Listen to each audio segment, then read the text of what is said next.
Story 1. Am I the a-hole for not wanting my girlfriend to be a surrogate of her friend?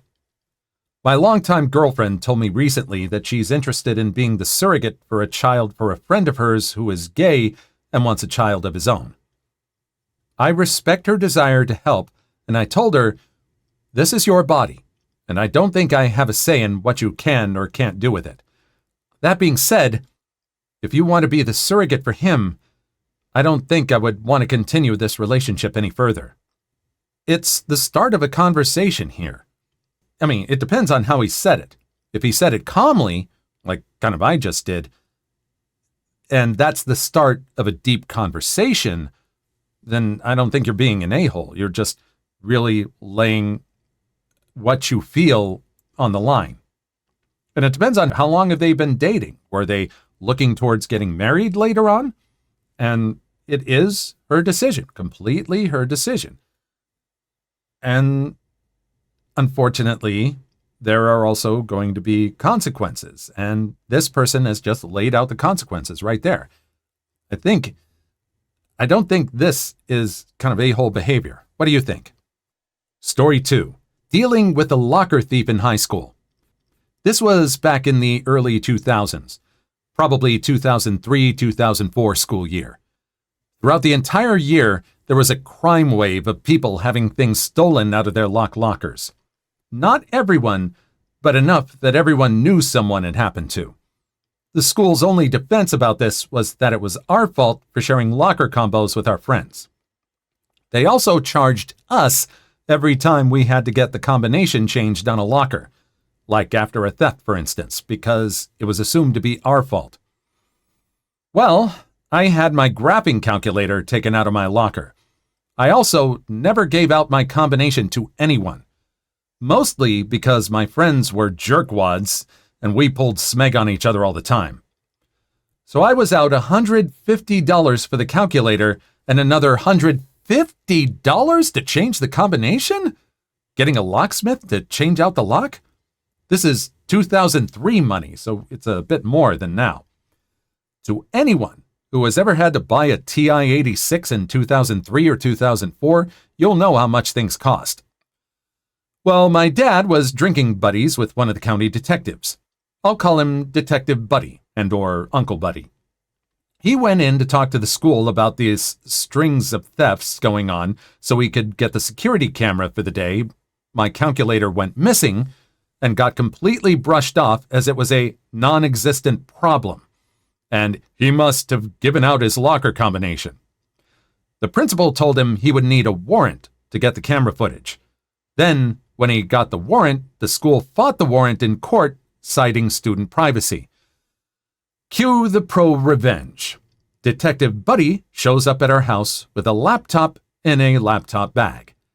He's like, throw this in your locker and tell everyone you know about your brand new laptop. Okay, sure, Uncle Buddy. 3 days later, I show up at my locker between classes, and the laptop is gone. The bag, too, nowhere to be seen, as is a 24-ounce bottle of Coke and possibly some pens. I take my phone out and text him that the laptop got taken. Stand by for the smeg show. Oh, and you reported the theft to the police, for your information, he replies back. Okay, I replied, confused. I go about the rest of my day, and I didn't hear anything back. The following morning, Detective Buddy comes to the school with 3 uniformed officers and pulls a student, Dave, out of class, as well as his mom, who works in the front office. The principal is ticked. I don't actually hear the cops, but the principal is ticked to no end that he had the audacity to accuse them of theft, and he couldn't just take them out of his school, etc., etc. Well, turns out there was a tracker in the laptop bag, and Uncle Buddy got a warrant to search a particular house. The laptop had a value of over $1,000, making it a felony. The next afternoon, he set up a tent with a table just outside of school grounds. He also had a banner across the top. If you have had something stolen from your locker, see me. By the next morning, Dave and his mom made the paper. Apparently, Dave allegedly used his mom's login information to get onto the school network and get the locker combinations for basically everyone. Then he just opened random lockers looking for valuables to steal, if he didn't get info on a specific locker to steal from. When he set up the stand to get more people reporting thefts, he racked up an astounding number of charges. Each locker counted as a separate misdemeanor unless the stolen object was worth more than $1,000, in which case it was a felony. In less than a week, Uncle Buddy opened and broke an investigation, and they charged Dave and his mom with 9 felonies and 35 misdemeanor charges. When I finally got the story from Buddy, he explained what the situation was. He had me stash a brand new laptop that had a GPS tracking unit stuck in it in my locker, then got it stolen deliberately, and then he got a warrant to search the property it had been taken to. Now, the fun thing to stress is that the laptop was over $1,000 worth, pushing the theft from a misdemeanor to felony level. There was also another 8 felony charges, stuff like jewelry that was stolen from other people's locker and recovered. So any of the locker break-ins that amounted to over $1,000 stolen was a felony charge, and less than $1,000 was a misdemeanor charge. Cool thing was, because the calculator and the laptop were separate days, and the combination changed between the days, he caught a felony and misdemeanor charge off me alone. The 9 felony thefts ended up in the $12,000 range total, and the 35 misdemeanor charges were somewhere in the range of $3,000 in total. Now that's an awful lot of stuff stolen, but I need to stress that this is only what was proven stolen. Like, this is what they caught him in possession with that they could trace back to someone. They also didn't let them plead to anything. It was Podunkville's highest profile crime in years, and without a doubt one of the worst crime sprees the county had seen in decades. Next up on the revenge?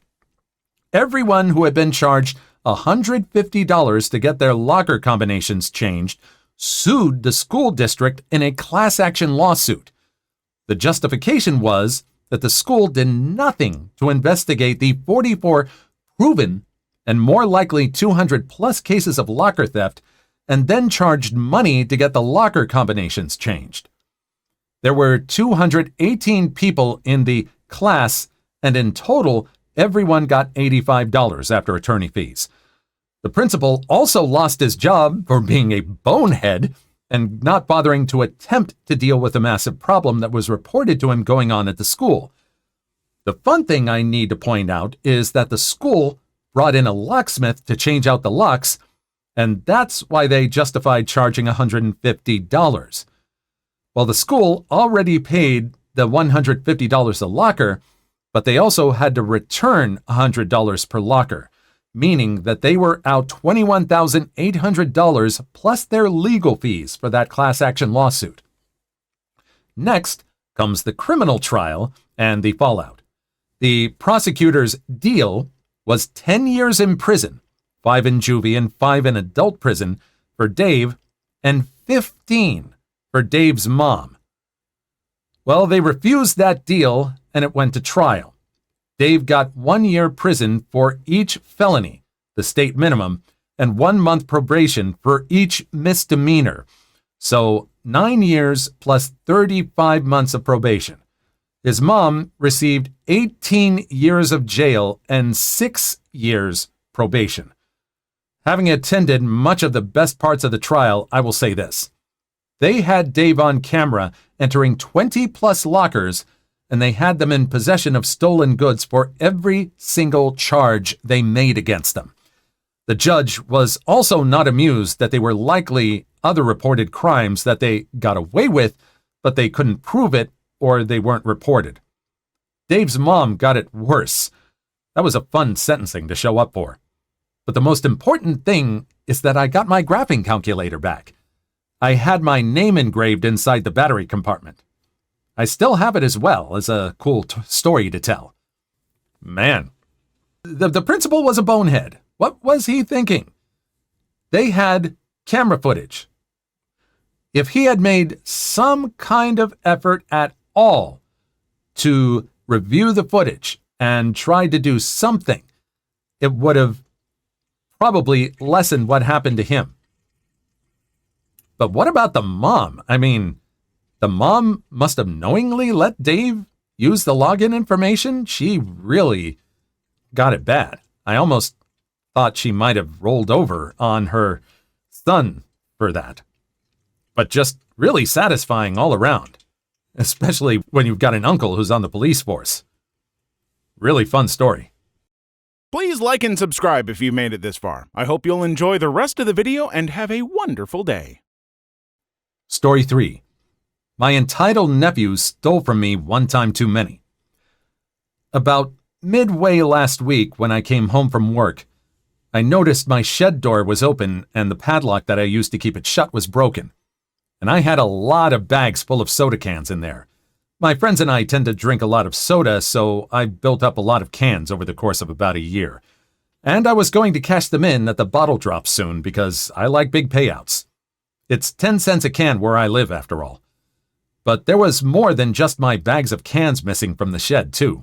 They took my gardening shears, a steel rake, 2 shovels, one of them being one of those folding camping ones, a full 2-gallon gas can, a cheap power drill I got for like $5 used, an electric hedge trimmer, and a small electric chainsaw that was also used, and a machete. They didn't touch the lawnmower, weed whacker, extension cords, or the old radio I had in there. No idea why they took what they did, but I guess they figured they could resell them or something. I checked my camera footage, and there were my 3 nephews, ages 16, 15, and 14, breaking into my shed with one of their dad's large claw hammers. I recognized the hammer because it's bright yellow and black, and their dad has a bunch of them. It only took them a few hits to smash that cheap lock. After they first broke into my shed, they took what they could by hand. And then they came back with some shopping carts that I'm guessing they also stole. But it took them a few trips to get all of the cans, and they didn't bother to even try and close the door when they were done. My sister and brother-in-law first denied their kid stole anything from me. So I went to their house and showed them the security footage from my cameras. I'd not told them I had the cameras installed. And the reason I had the cameras put in was because of prior thefts by my nephews. It started with food and snacks, and then moved on to DVDs and video games. Then pretty much anything they thought they could smuggle out after that. And any time I made them return stuff they'd stolen from me, I was treated like the bad guy and then got the fakest apologies I've ever heard. And they never got in much trouble from their parents either. The final straw happened last year when my nephews broke into my house and stole 3 6-packs of my favorite blood orange beer from my fridge.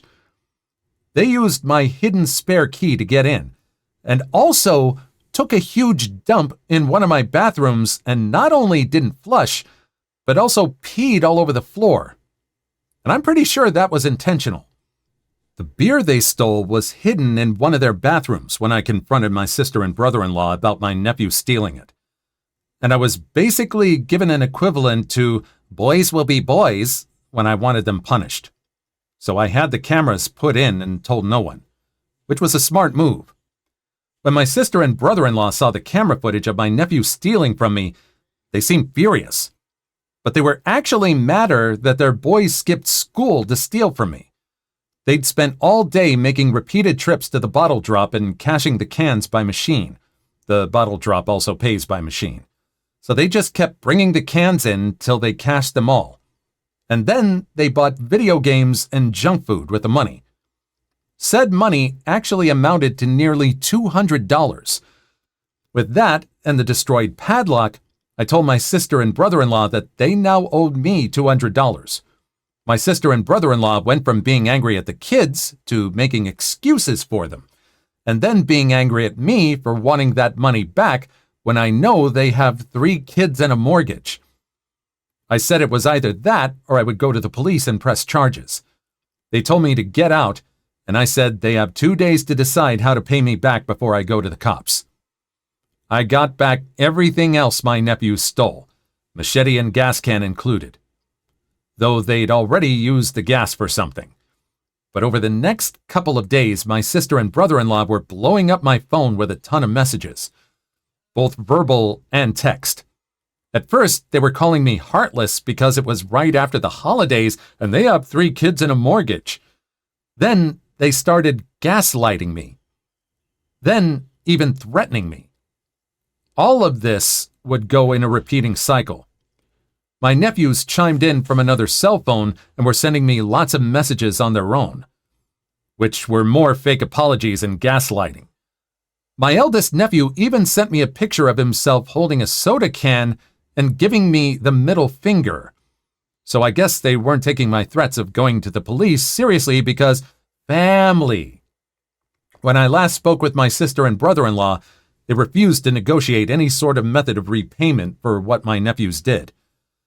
Even when I suggested they just sell the video games that were purchased with the money from the cans. Then they had the audacity to say I'd actually tempted my nephew by having the cans in my shed to begin with. Oh yes, I'm the devil snake that tempted my nephews with a shed full of cans that just screamed money, money, money. So that was it. I went to the police station that morning and filed a report. Gave them a copy of the video footage of my nephews stealing from my shed. I gave them the broken lock they smashed. Showed them all of the texts, which were screenshotted and also given as evidence. Hell, I even gave them a copy of the photo my eldest nephew sent me of him flipping me off. I did tell the police that I found it worrisome that my nephews had taken the machete, but they classified it as a tool, especially since they took a lot of other actual tools. So fair enough on that, I suppose. But my nephews were indeed arrested on Saturday. Police came to their house, and my sister and brother-in-law were forced to let them in because they had a warrant.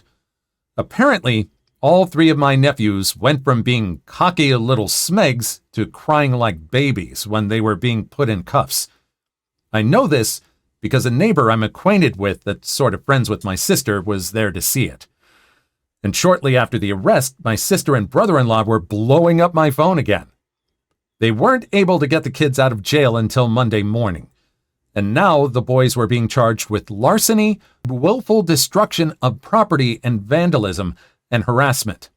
The police took this whole case pretty seriously, as there have been complaints about my nephews for some time. But nothing was proven until now. The past few months, bags of cans have actually been going missing all over the area. Don't know if it was my nephews or not, but they're likely suspects.